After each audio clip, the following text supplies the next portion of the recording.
we start with a new section, wave motion. First, little bit of introduction about what is a wave. Little bit of introduction. What you may say that, for example, if we take a small piece of stone, and if it is thrown into a pond, the water surface gets disturbed. Throw a stone, you see that ripples are created. These ripples formed due to the disturbance do not remain confined to the region where the stone hits the water surface. The stone is hitting the water surface at this point, but the ripples formed are not confined to that area only. When the stone hits the surface, the ripples spread. The ripples spread in all directions. This direction, in all directions.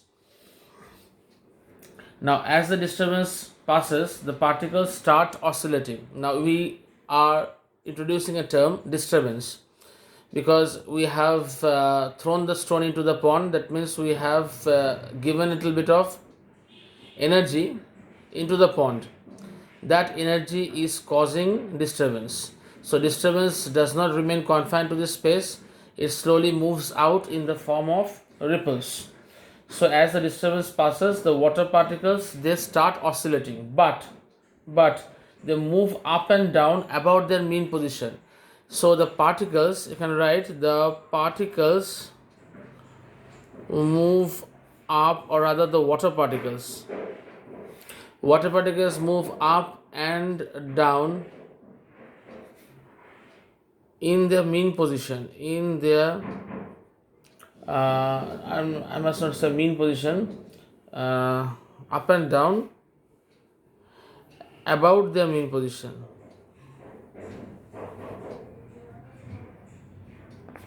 So the water particles move up and down about their mean position. They do not displace it. They do not get displaced. The particles stay at this point and they start oscillating up and down. So, what passes through? The pattern that moves along the pond due to such movement of individual particles of the medium is called a wave. That means only energy flows out. That means from one particle to another, then from the next particle. The particle does not shift its position. They do not get displaced. They move up and down but staying at their previous position. Only that the energy from this particle to this particle is handed over, again to this particle is handed over, and the thing that flows is energy. So this wave motion transfers energy from one point to another, but no mass transport is associated with this transfer. I repeat, wave motion transfers energy from one point to another. They transfer energy but not mass. So in short, we can say wave is a disturbance that travels through a medium, whereas particles of the medium or constituting the medium do not travel. They remain fixed at one point. They move just about their original position. Now we are familiar with different types of waves. For example, we can say the sound wave. Right, first one is sound wave. We can write light wave. We can write radio wave. Now there are different types of waves. Now among this, a sound wave is a mechanical wave. This wave is a mechanical wave. And these two are electromagnetic waves. In short, you can say EM wave. Electromagnetic. In short, we can write EM wave. Now here we are mainly concerned with mechanical waves and not electromagnetic waves. Electromagnetic waves we will study electromagnetic waves in class 12 and not in 11. So mechanical waves can propagate only through a material medium. That means if we can take the example, for example, sound. Sound is a mechanical wave. That means this mechanical wave requires a medium. Without medium, mechanical waves cannot traverse or travel. So mechanical waves can propagate only through a material medium, whereas electromagnetic waves, they do not require any material medium propagation. They can propagate through vacuum. So they do not require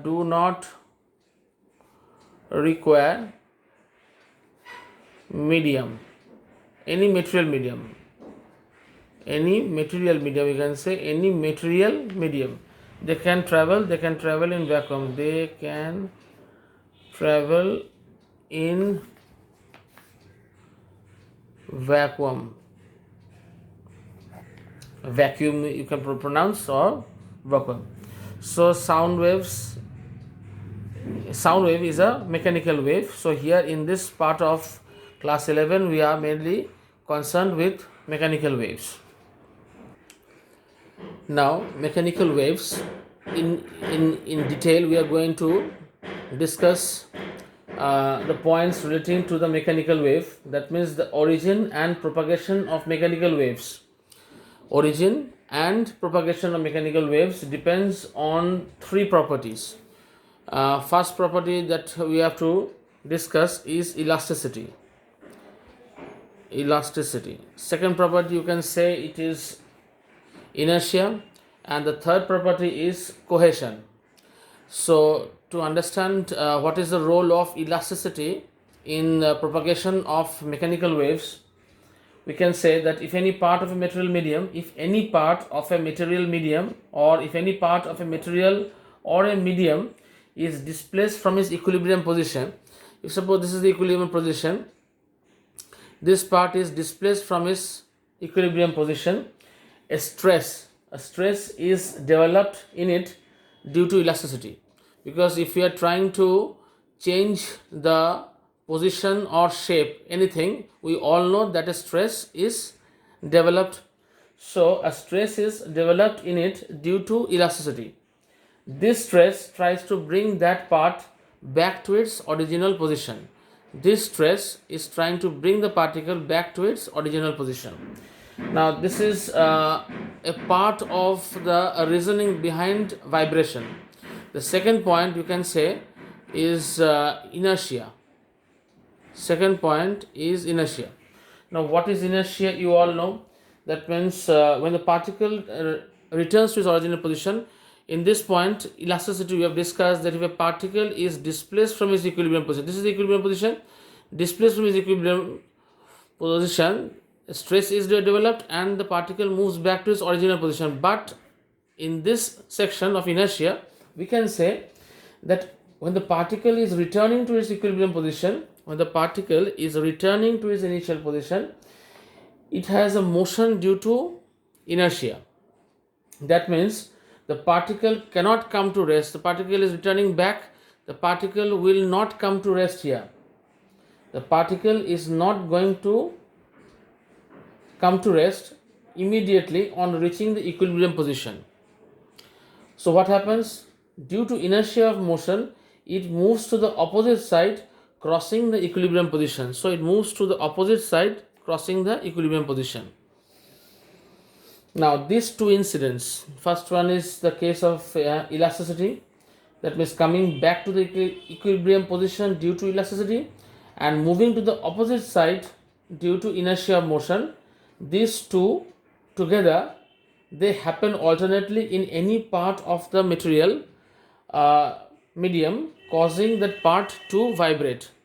So this is the perfect reasoning, or the actual cause or reason why the material medium vibrates. Now the third point we can say is cohesion. So what is cohesion? Cohesion is the attraction of similar kinds of molecules. The adjacent molecules of a material medium attract each other.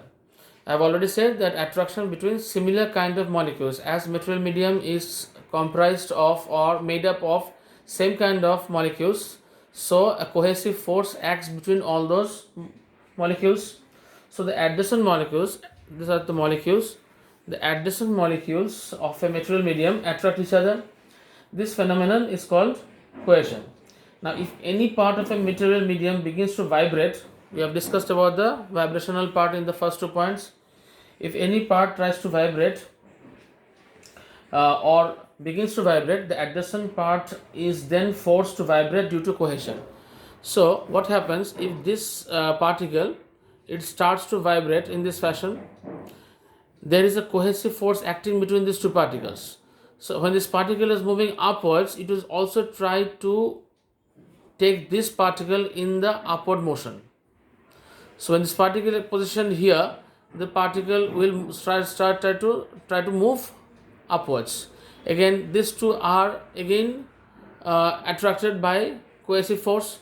So this particle moving upward will also make this particle to move upward.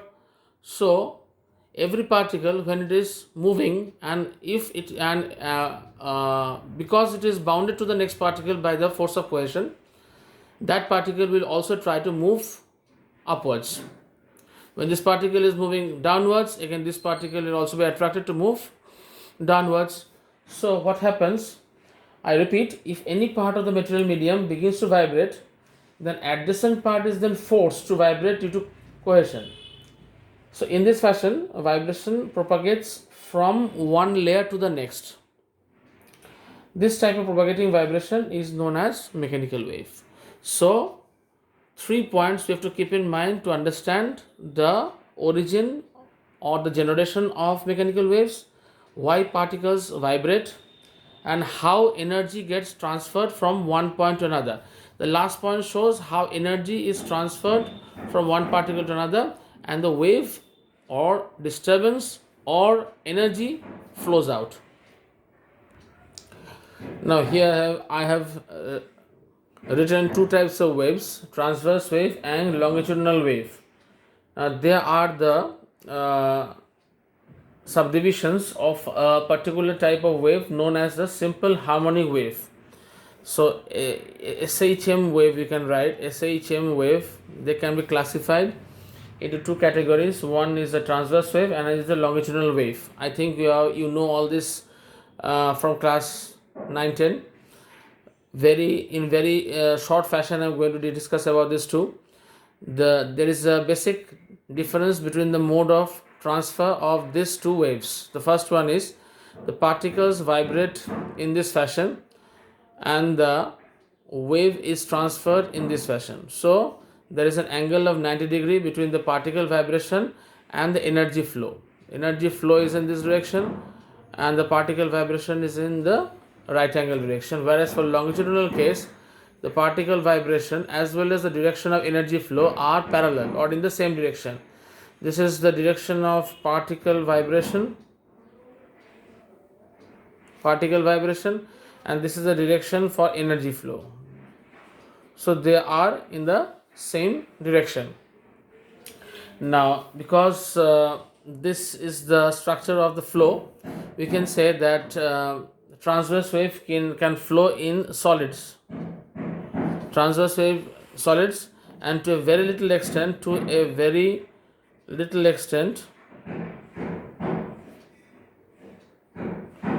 in liquids, because the first example that I had taken to make you explain the case of mechanical waves, that a stone was thrown into the pond, the ripples were developed. In that case, the wave that was flowing through the water was transverse wave. Now for longitudinal waves, they can travel in all three media or medium, all three mediums. That means solids, liquids and gases. Another difference is, as this has a 90 degree direction between the energy flow and the particle vibration direction, we can represent this on a wave, on a graph like this, a sinusoidal wave. That means this top point, you can call it a crest, CREST, crest, and the maximum downward point or the lowest point is known as trough, TRUGH. For this compression, rarefaction, again compression, again rarefaction. So this is known as compression and this is known as rarefaction. Compression pressure is at the highest and for rarefaction pressure is at the lowest level. So while doing mathematical problems, we cannot solve problems for longitudinal case in this fashion. Uh, we are not capable of understanding what is the wavelength from this type of a diagram. So we are going to convert this into this format, that is crest and trough format. We can take the compression to be the crest and rarefaction to be the trough, and so on. Now waves can be classified into uh, three forms. On first one, on the basis of direction of energy flow. We all know it can be a one-dimensional wave, it can be a two-dimensional wave, or a three-dimensional wave. Now if you are asked that you give an example of a one-dimensional wave, we can say the transverse wave formed in the stretched string. If a string is stretched, the longitudinal wave formed in elastic spring are one-dimensional waves. So for 1D waves, in short, we can write 1D waves. Examples are transverse wave formed in a stretched string, or a longitudinal wave in elastic spring. Now for example, examples of two-dimensional wave. What is a two-dimensional wave? That is, it is transmitting energy in a plane, x-axis, y-axis. That means it represents a plane. So the wave which transmits energy along a plane, wave transmits energy along a plane. So the wave formed on the surface of water, the first example that I had shown you, that means so wave passing on a surface of water, it is a two-dimensional wave. So 3D wave we can say, that means it can transmit itself in all directions. That means a wave which transmits energy in all directions, in all three directions, or three-dimensional, very easy example, sound waves, light waves, etc. Radio waves also you can say.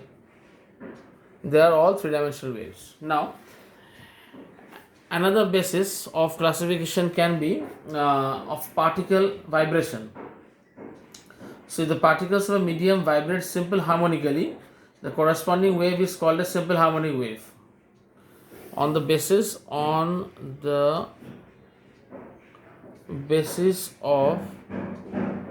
characteristics of particle vibration. So particle vibration, you can give an example SHM, that means the particle is vibrating following the simple harmonic rule, so it can be called a simple harmonic wave. Practically most waves are produced by complex vibrations, but any complex wave may be described as superposition of a number of simple harmonic waves. So one SHM, if there are two or three SHM superimposed onto the particle, then it becomes a complex wave. Another basis of classification can be a limit of wave motion. Limit of wave motion. Now what is this? Now suppose if a wave advances through a medium continuously with a definite velocity, the wave is called a traveling or progressive wave. Very important thing. We are going to discuss these types of progressive wave in the following sections. So progressive wave. Also we can call a traveling wave. The wave is traveling through the medium. Now if the wave is not damped, that means if there is no frictional force acting on the wave, or rather the wave is not damped, it can propagate up to infinity. On the other hand, if the wave does not advance but remains confined in a region, it is called a standing or a stationary wave. Suppose these are two obstacles.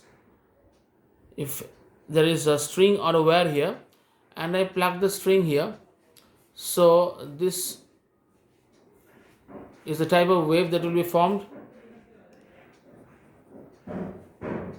and the wave returns back in this fashion.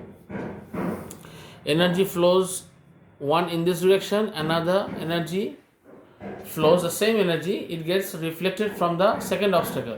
This is the first obstacle, second obstacle. So the first energy is being reflected by the second obstacle, and you get this line. So this format is known as a standing wave. Standing wave. So now we are going to discuss a few physical quantities related to waves. The first one we can say, what is a complete wave? You all know these things from the previous classes. A complete wave or complete vibration means the particle starts from the position O, moves to the extremest point A, returns back to O. Due to inertia of motion, it moves in this direction to B, again returns to O. So from O to A, again to O to B, and again to O. So this total makes one complete wave. Or you can say if it starts from A, it moves AO plus OB, again from BO to OA. So AO to OB, again from BO to OA. So these are the two styles you can write.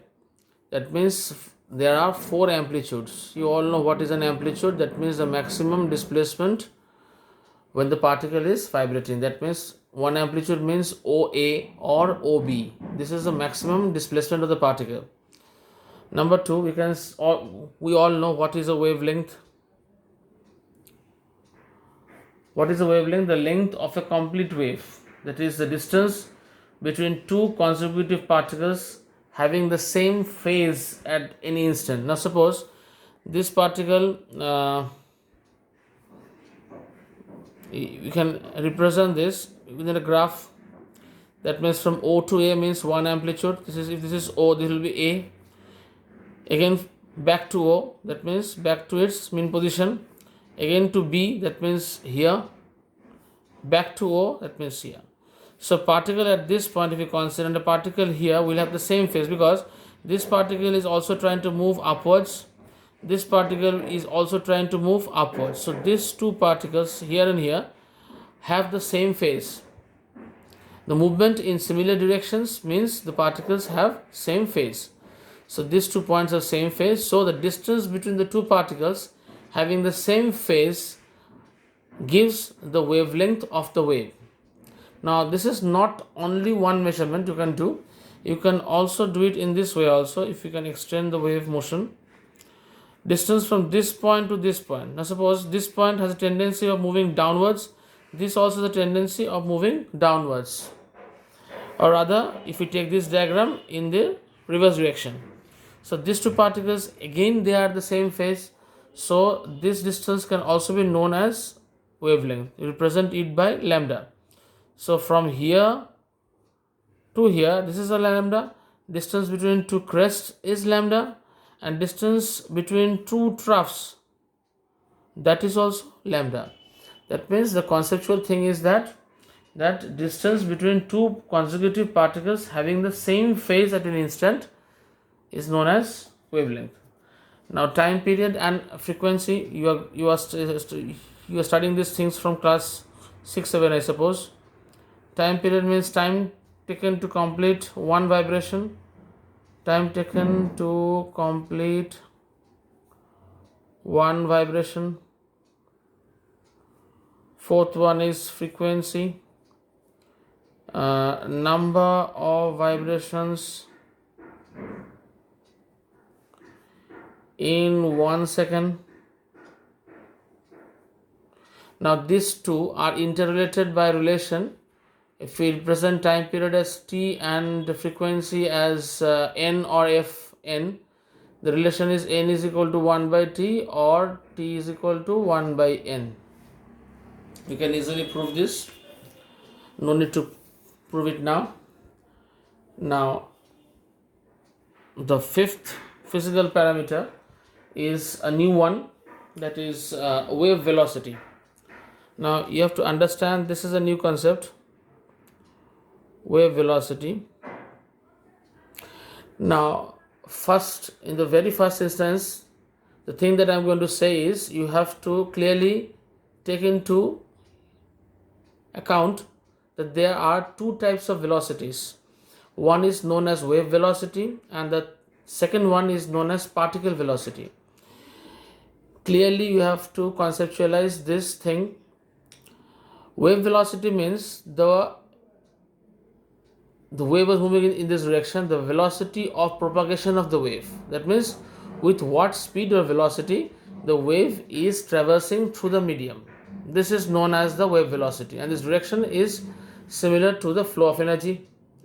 And what is particle velocity? That means the particle is oscillating by staying at its original position. So this particle has a speed of oscillation or a velocity of vibration. That is known as particle velocity. So wave velocity, what we can say, distance traveled by wave in unit time is called its wave velocity. So distance by time, we all know what is velocity. It is very simple, distance by time. Only thing we have to write is the distance traveled by wave. Distance traveled by a wave. Now another new thing is wavefront. So we first try to understand what is a wavefront. All the particles on a surface normal to the direction of propagation of a wave have the same phase. A surface of this type is called a wavefront. In other words, we can say that wavefront is the locus of all points having the same phase of motion at the same instance of time. Now, how to conceptualize this thing? Wavefront, if we take one vibration like this, another vibration in the same fashion like this, another vibration again. Now these particles are in the same phase. So if we draw a line or keep a plane, okay, these particles are in the same phase. So you can keep a plane or a line. If you keep a plane here, that plane indicates a wavefront. That plane indicates a wavefront. You can call it a plane or a surface also. This surface is perpendicular to the direction of propagation of wave. This surface is at right angles to the direction of propagation. Direction of propagation is this direction. So I have kept it in a perpendicular fashion. So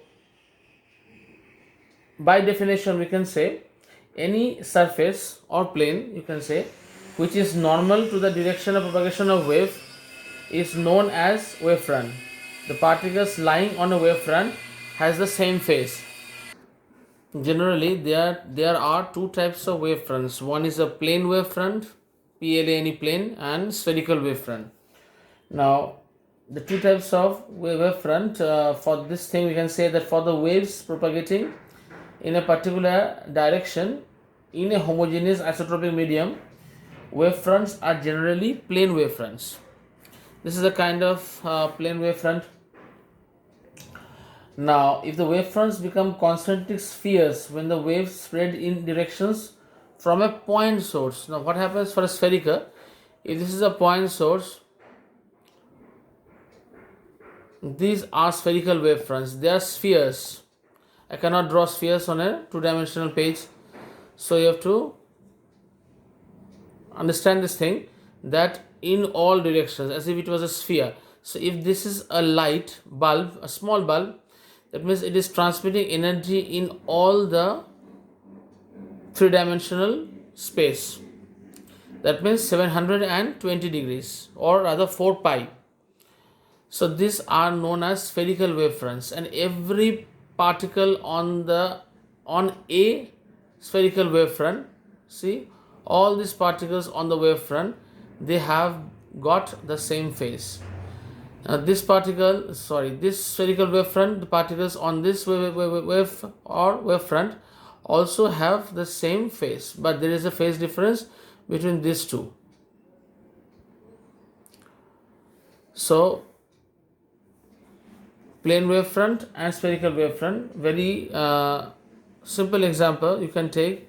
Plane wavefront is the wavefront that occurs when light enters the space or into the atmosphere of the earth from the sun. So sun rays entering into the earth have plane wavefronts. What is a kind of, if you give an example of a spherical wavefront, you can show that it is from a point source. If the source is extended, if the source is an extended one, you will not get a spherical wave. Rather, you can get a cylindrical format. For suppose the neon lights in our home, those big neon lights, I think they have got cylindrical wavefronts. They have got cylindrical wavefronts. So two properties of a wavefront are very, very important or significant. Number one, I can say the normal at any point on a wavefront indicates the direction of wave motion at that point.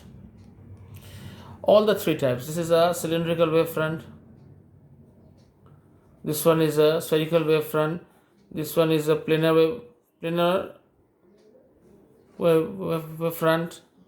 It's a planar wavefront. All the kinds of wavefront, the normal at any point of a wavefront, indicates the direction of wave motion at that point.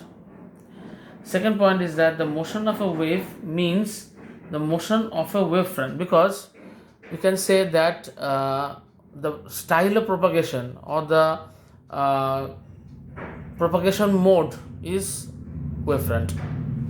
That means the wave can be of any type, but the way that it is transferring itself from one part to the other part of the medium, or rather propagating through the medium, requires the concept of wavefront. The motion of a wave means the motion of a wavefront. That is, if v is the wave velocity, then it may be said that every wavefront moves through the medium with a velocity v. A relation between wavelength and wave number. The number of complete waves in a length lambda is 1. So wavelength, you can say wavelength is lambda, or in other words we can say that the length of one wave, that means the number of complete waves in length lambda, number of complete waves in a length lambda is 1. Same thing. So the number of complete waves in length 1 is 1 by lambda. So this quantity, when multiplied by 2 pi means 360 degree, gives a quantity called k, which is known as the wave number. Or more correctly, we can say angular wave number. We can say it's angular wave number. Now for only k is equal to 1 by lambda, that k can be called wave number, plane wave number. Okay, this is the angular wave number. As there is 2 pi here, so you have to write angular wave number. Now another relation you have already studied in class 19, I don't remember, that is the relation This is relation number 2. First relation was n is equal to 1 by t. This is the second relation. And the third relation we can say v is equal to n lambda. V is equal to n lambda. So n is equal to again 1 by t. So you can also write lambda by t time period. Therefore, it implies lambda is equal to Vt. We can get this formula. So lambda is equal to Vt.